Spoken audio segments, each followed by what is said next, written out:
Okay, without further ado, we shall begin.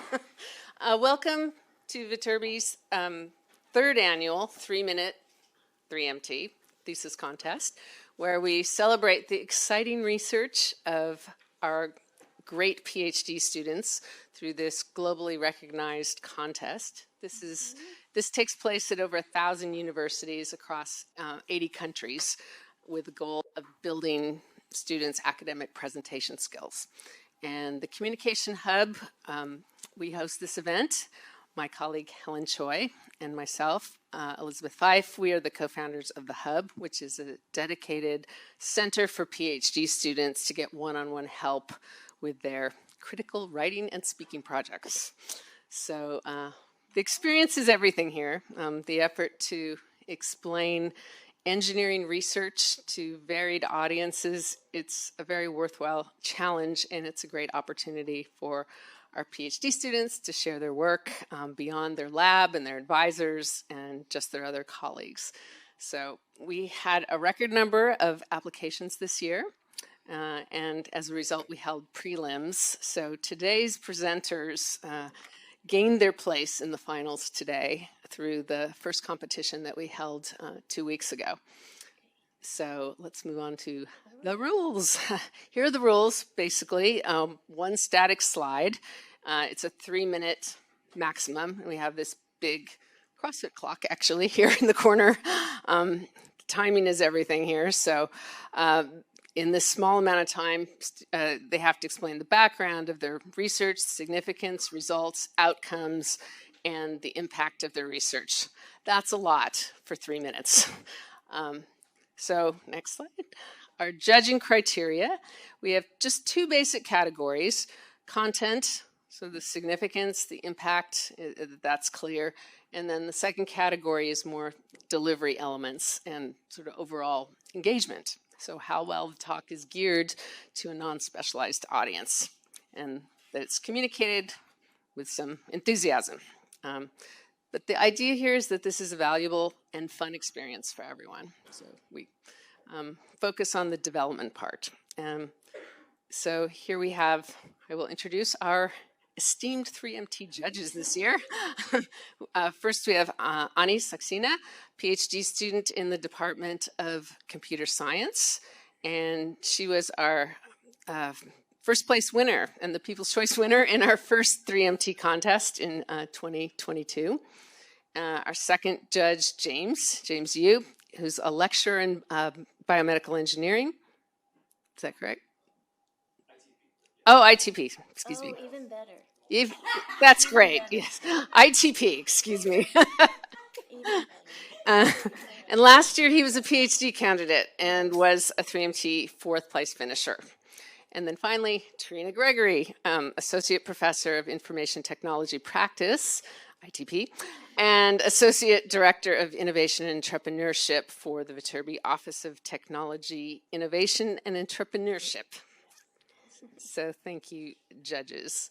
So beyond the prizes, of course, it's a learning experience, and that's what's invaluable here. Participating in 3MT adds to the experience of each of today's contestants. We're all here to challenge themselves, but nonetheless, cash prizes are great. So these are our prizes. Okay, so our first prize winner will also advance to the regional competition. And so that's another element. Yeah. And I think we're ready to... Okay, you ready? Ready to begin. Okay. Our first speaker is Chase Klewicki, Aeronautical and Mechanical Engineering, AME.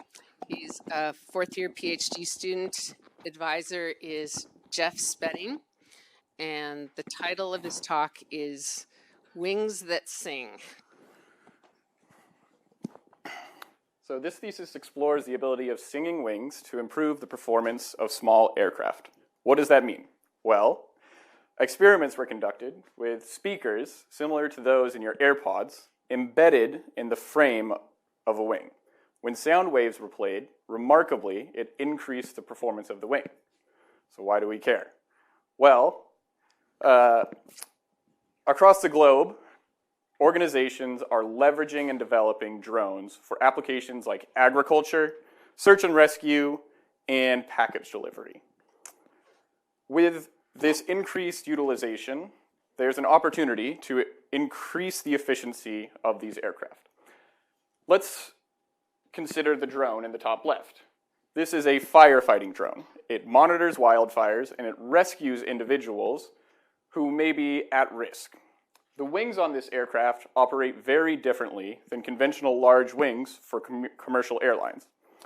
As an example, the center plot shows the performance of large wings versus the performance of small wings. Large wings can carry larger loads with less fuel consumption. Small wings perform worse and have a larger variation. This larger variation was investigated in the Dryden Wind Tunnel, which is shown on the right. The experiments showed that small wings develop what's known as stagnation regions, where air gets stuck. In the bottom left is an image of airflow over a wing. The streaks show where the flow is moving quickly.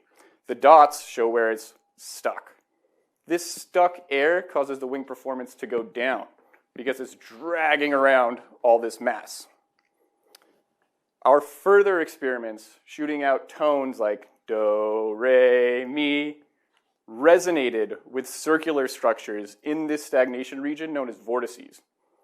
Resonation you can kind of think of as if I'm singing and someone joins me singing, our singing gets louder. Similarly, when I play do, it's going to cause this vortice to increase in size, increase mixing, and shrink that stagnation region. When it shrinks that stagnation region, it's going to drive the performance of the wing up by 90%. An increase in wing performance can lead to longer flight times, larger carrying capacities, and faster top speeds for drones, which, if you're caught in a fire, means that a drone could rescue you by flying farther and faster. So, the next time you see a drone, don't be surprised if you hear its wings singing. Thank you.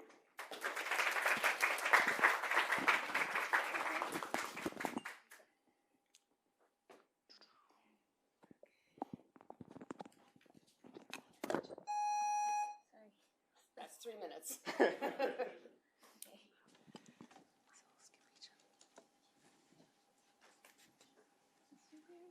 Ecem, oh, there you are. Come on in. Not this pointy net.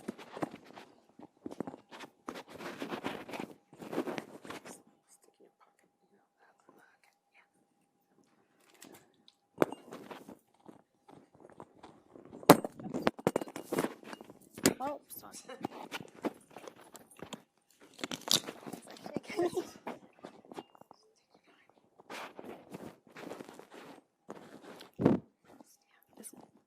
Perfect. That's great.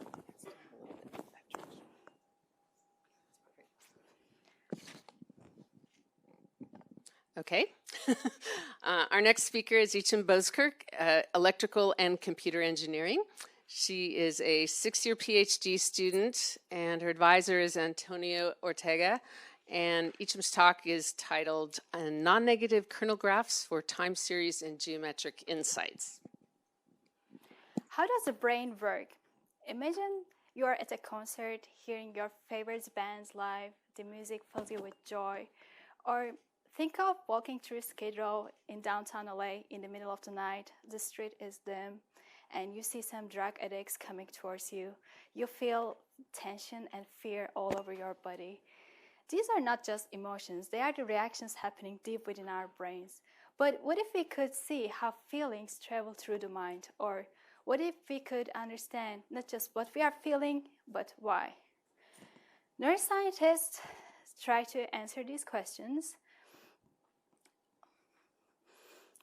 When they look at a brain with epilepsy or Alzheimer's, they see something very different than a healthy brain. And they know that these differences are important. But the details, we are still learning. Tools like EEG, the sensors that pick up signals from different parts of the brain, give us clues about the activity within. While EEG shows us the signals from multiple parts of the brain, they do not yet explain how they interact or relate to each other. So my PhD work is building this bridge. I'm developing a tool that helps neuroscientists to interpret EEG signals from multiple parts of the brain and how they connect and change over time. Emotions, feelings, memories, they are not static, they are dynamic, they change over time. So this tool helps us to analyze the dynamic relationships, seeing how different parts of the brain communicate to each other in a more effective way. Through this work, we move closer to understanding the mind, but not just through the individual brain signals, but through the symphony that they create all together. And with the help of this tool, in the future, the mystery of how we think, how we feel, how we create memories, and how we remember will be closer to be solved. Thank you.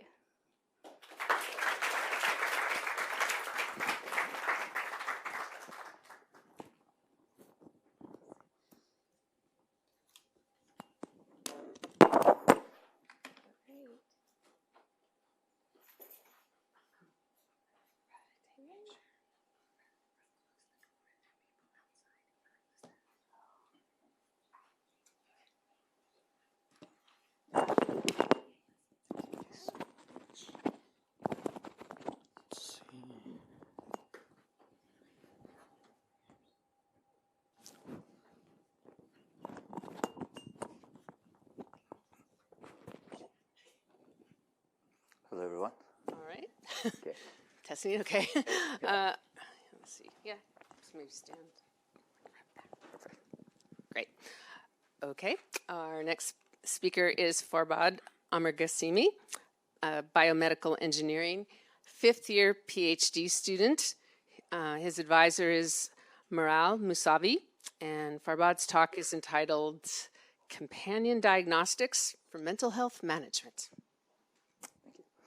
Hello, everyone. Good afternoon. So imagine being a new mom, and after several months of anticipation for the first time you're holding your baby, you're always stressed about, okay, how my health condition is, and you want to balance that with the safety of offspring. Now on this, add managing medication, which is difficult basically to monitor, similar to lithium. So lithium is the most prescribed mood stabilizer, and it's the cornerstone therapy for bipolar disease. Surprisingly, it has a very narrow therapeutic window, meaning you take too low and it renders any therapy ineffective. You take too much and it's toxic. Now, we are asking people with bipolar disease going through mood swings to manage this type of drug. Now, surprisingly, till now, all the lithium monitoring tests are invasive. They require a clinic visit, and they're not that efficient. So we're asking a new mom with a bipolar disorder to go to a clinic, take the blood drawn, send it to the analyze. It's been analyzes for maybe 3 to 5 weeks. They get back and they may redo this test to just adjust the dosage that they're taking. So here is where my research comes into play. We are developing first electrochemical, miniaturized, and calibration-free lithium monitoring sensing, which can be both be a wearable or be used as a diagnostic test, similar to the COVID test. So why this matters, we hope to transform how the lithium is being managed these days, and not asking a mom with a bipolar disease patient to go through these arduous steps, and at home they can just, as often as they want, they can monitor their health, their lithium levels, and has a little bit more ease of mind. For this purpose, we are utilizing more accessible biofluid, similar to saliva and breast milk, rather than doing a blood drawn, so it's totally non-invasive. And due to its unique architecture, we are eliminating the need for calibration, which is very common in biomedical sensors. And this relies on, you get a sensor, it's easy to operate, you test your lithium, and it gives information about your health for the new mom and the safety of their kids. With this, we hope to transform and basically shift the paradigm from reactive to proactive healthcare monitoring, and enable people to personalize their medication, get a more personalized information about their health, and ensure that new mothers, their babies, and their families start their journey with hope and health. Thank you so much for your time and attention. Thank you.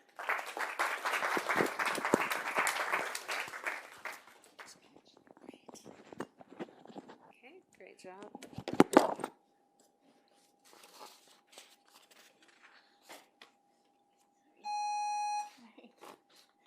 That's 3.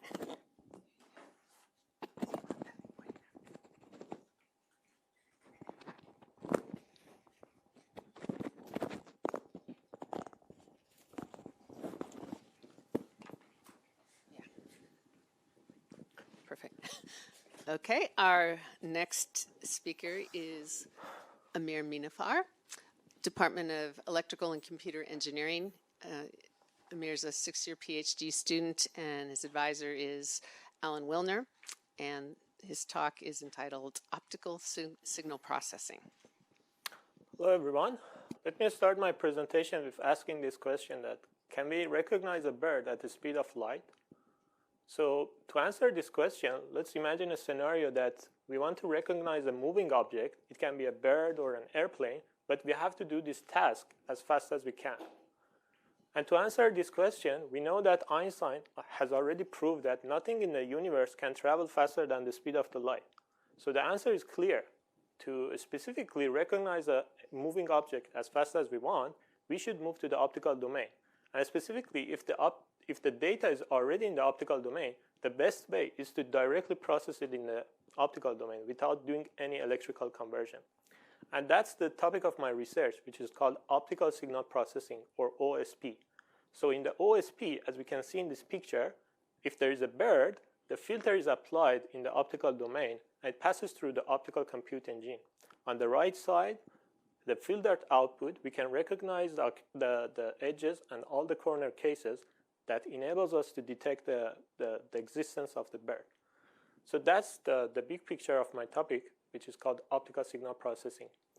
And comparing to the electronic domain, we know that electrical circuits is typically limited to only processing in the amplitude domain. So they are limited to manipulation of the amplitude. However, if we move to the optical domain, we have a whole new toolboxes. So we can use the wavelength, time, polarization, and the phase.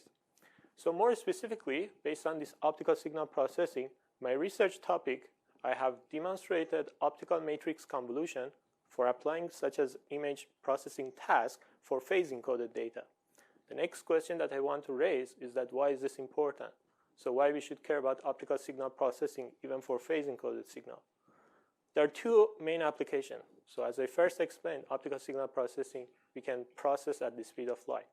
However, the second advantage is that optical networks also prefer commonly to transmit phase encoded data rather than amplitude encoded data, because phase encoded data can outperform the amplitude encoded data over long distances. That's something that optical network cares about it. And considering this example, we can see on the right side that based on the filtered output, we can recognize the bird at the speed of light. And one future potential application that we can consider is about autonomous vehicles. So they want to detect and recognize all the surrounding objects as fast as they can. And the answer again is that we should move to the optical domain and process at the speed of light using optical signal processing, or OSP. Thank you.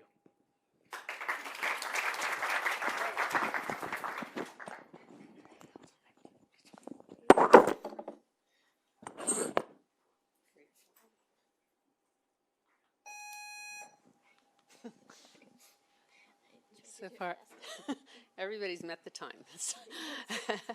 Okay, great. Our next speaker is Yingchao Peng from Aerospace and Mechanical Engineering. Take your time. 5th-year PhD student, and Yingchao's advisor is Paul Pluchinski. And the title of his talk is Kirigami for Engineering. You may have heard of origami, the art of folding paper, but have you ever heard of kirigami? Yes? No? You might have made beautiful paper snowflakes, when you were a child with only paper and scissors. That is kirigami. So these ancient paper arts trace back thousands of years to the invention of paper itself. Kirigami, in particular, has evolved into a really powerful platform for scientists and engineers like me. So my work is to investigate and optimize kirigami designs that can generate structures with desired shape transformations and metamaterials with unprecedented properties that do not exist in nature. So what we have done, we have developed a design framework that generates two-dimensional kirigami structures or patterns that can transform from one stable state to another stable state. So with the two arbitrarily shaped stable states, if you provide me with any two shapes, our algorithm can generate a design for a particular need with desired transformation and shape morphing. So that is this figure wants to show you.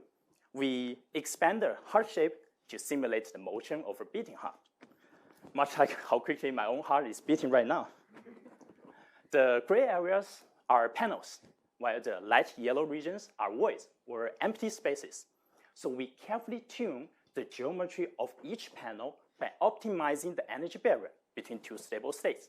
In more detail, we have incorporated sequential quadratic programming into our marching algorithm, and it shows that it only takes a matter of minutes to generate a design with thousands of unit cells like that. So that's crazy. This shape transformation is applicable in aerospace structures, soft robotics, biomedical devices, and energy and environmental systems. So this can also lead to the development of energy efficient and eco-friendly devices. For example, like smart building envelopes that enable self-cooling, and also light responsive solar panels that can automatically track the sunlight to maximize efficiency. All right, so the key takeaway I want to share with you today is that this wonderful art form from the past can significantly contribute to a wide range of engineering applications today and in the future. Thanks to kirigami, those innovations become possible. Thank you.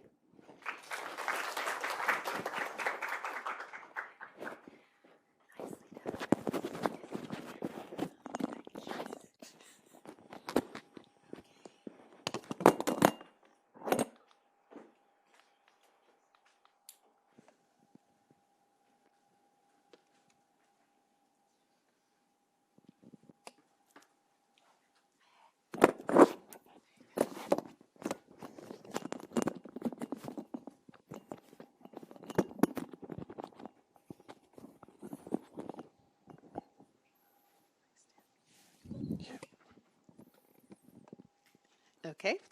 Our next speaker is Bakian Dogaheh from ECE, Electrical and Computer Engineering. He's an 8th-year Ph.D. student, and his advisor is Mohammad. And Kazem's talk is Sensing Invisible Soil Carbon with Invisible Waves. Thank you very much. Well, today we're going to talk about invisible carbon. And for that, we actually have to take a journey to the Arctic. Arctic is the very top of the world, and over the millennia, it's been very cold, and it has been accumulating a lot of carbon in the subsurface. This carbon is what we call the invisible carbon, and for the most part, it's been actually frozen. But in the past few decades, Arctic has been warming, and this carbon actually is the most vulnerable on Earth to be thawed and released as greenhouse gases to the atmosphere. Greenhouse gases trap energy and exacerbate the warming, and in effect, the carbon that is invisible and is frozen in the Arctic, it can be released more and more if we don't control the global warming. Now, a lot of the ecologists in the Arctic are curious to know what's the projection of the future, how much of this carbon is going to be released into atmosphere, and how much that is going to contribute to the whole global warming. And the major problem is how much carbon is actually there. And if you look at the state-of-the-art measurement technique, which is basically going to the field, doing a simple soil measurement, bring it back to the lab, and characterizing the carbon, the population or the density of measurement in the Arctic is very limited. For instance, if you look at Alaska and Russia, you can compare the number of dots with respect to the whole globe. Basically, we have very limited understanding of the Arctic soil. Now, here's where my research comes in. I'm a radar ecologist. Radar are these instruments that they emit electromagnetic waves. Electromagnetic waves are invisible waves that you deal with it actually on a daily basis. You use for communication, you warm up your food. But I use electromagnetic waves for sensing. What I do is I advance computation and physics of sensing to relate how the radar response can capture the ecosystem processes or drivers. And one of those drivers is the soil carbon in the Arctic. What I've done over my PhD is to map the soil carbon using these radars that are mounted on an airplane and fly over a vast area of the Arctic. And we actually are the first one who ever reported this map. And this map is useful for us to better understand and constrain our understanding of the future projection of the Arctic, which is essential because of many geopolitical and strategic reasons. So this is a start for a field that we call radar ecology. We have to constrain and better improve our models, but eventually what we have done was to advance the computation and physics and using invisible waves to understand the invisible carbon. That's my thesis. Thank you so much. Wow. Perfect.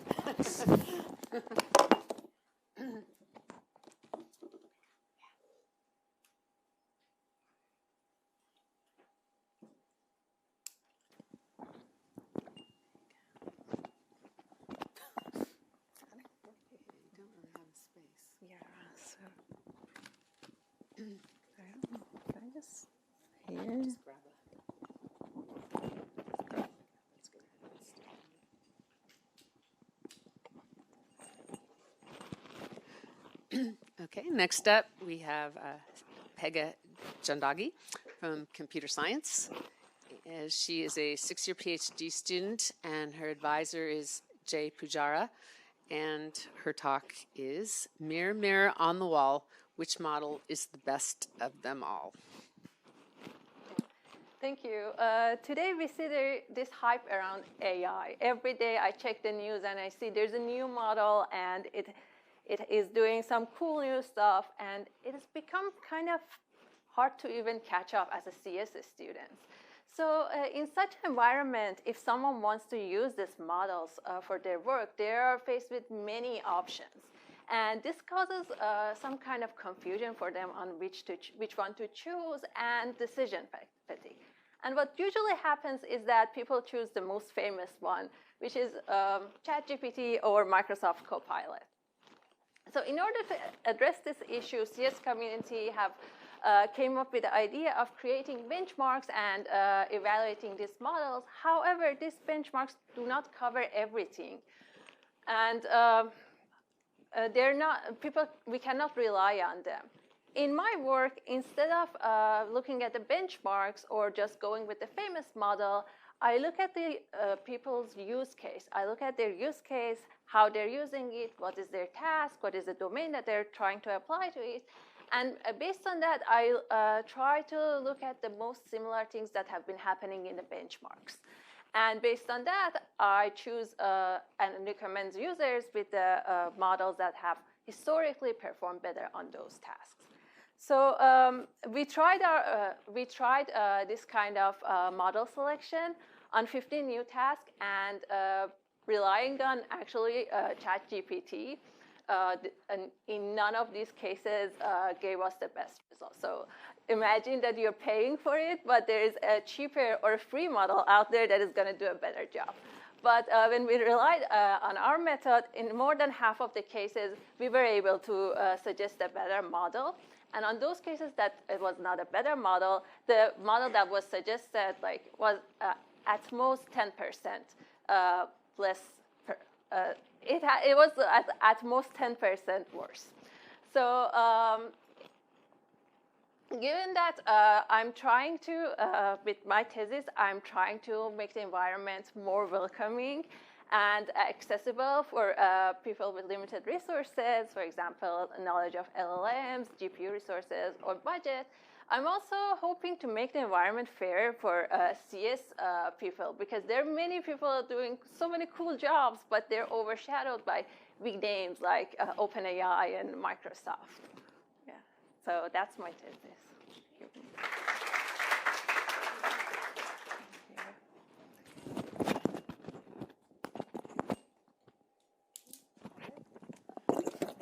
Come on down, Mohammad.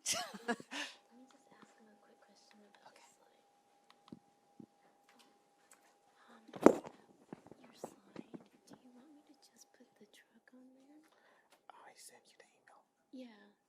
Yeah, but that's okay. Both of them are okay. If that's the only The one you sent yesterday, and then the one you just I replied to your email today after you. So if you don't have it, that's fine. Oh, I'm sorry. No, just a try. It's fine. Just the truck? Yeah. Okay.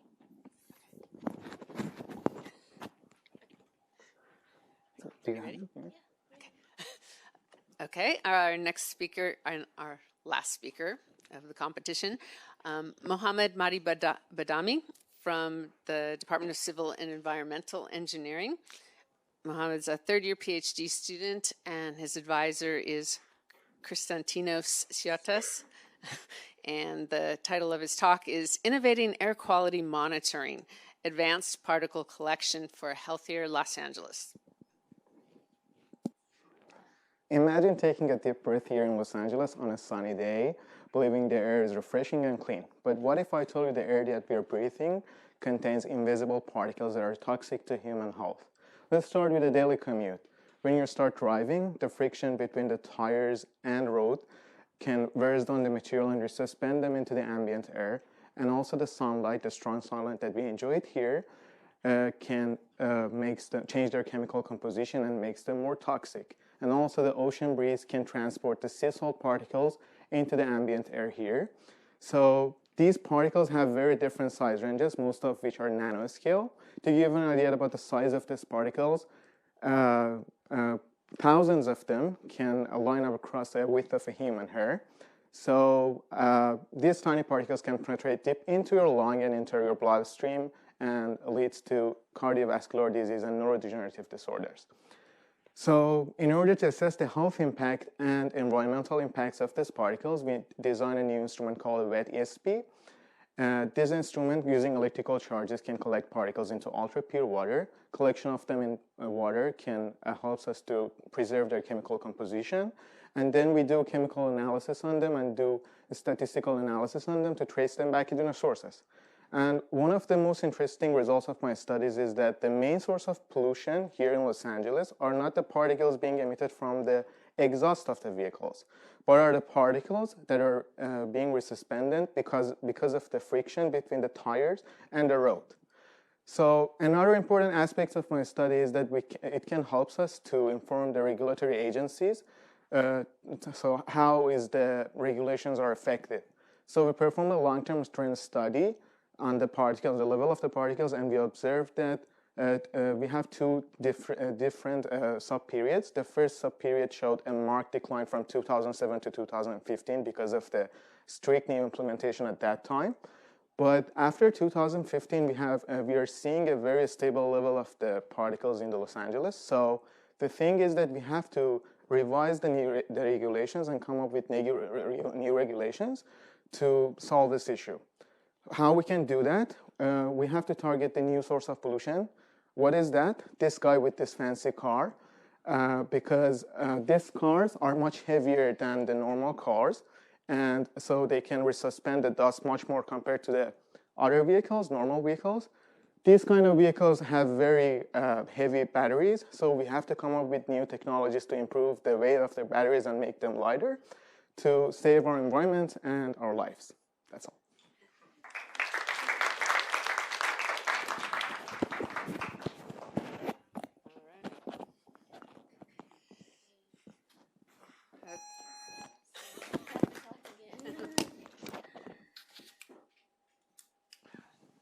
Okay, that concludes our presentations. Great job, everyone. They were excellent. Now we have our vote for the People's Choice. So you can all take a moment and vote. And then after you vote, if you Tabulated, and we will now announce our winners. okay, All right, People's Choice People's Choice. was Chase. Wiki.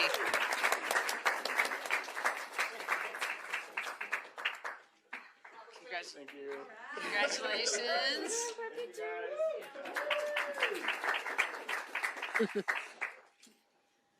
okay. Ready for third place? Third place. Amir Minoofar.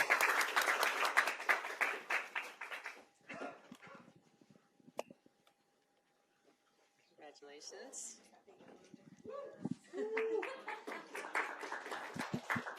Nice work. Second place. Oh no.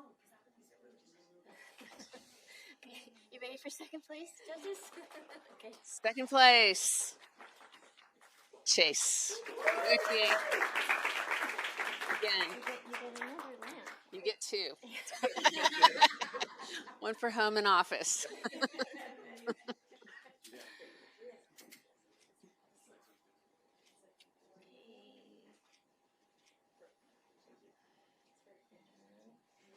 You ready for first place?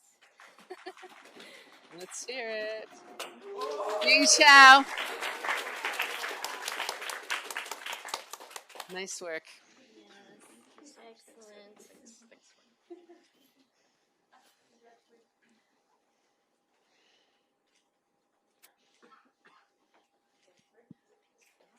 Hey, good job. All right. Congratulations to everyone, to our competitors. Thanks to our judges, all of your advisors that helped you be such great presenters and do such wonderful research. And then the friends, supporters of the Hub, and all of you who've come today to hear everything.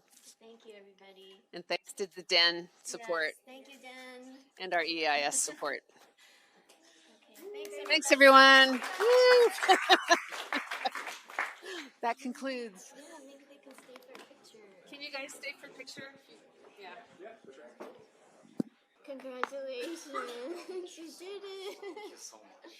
You did such a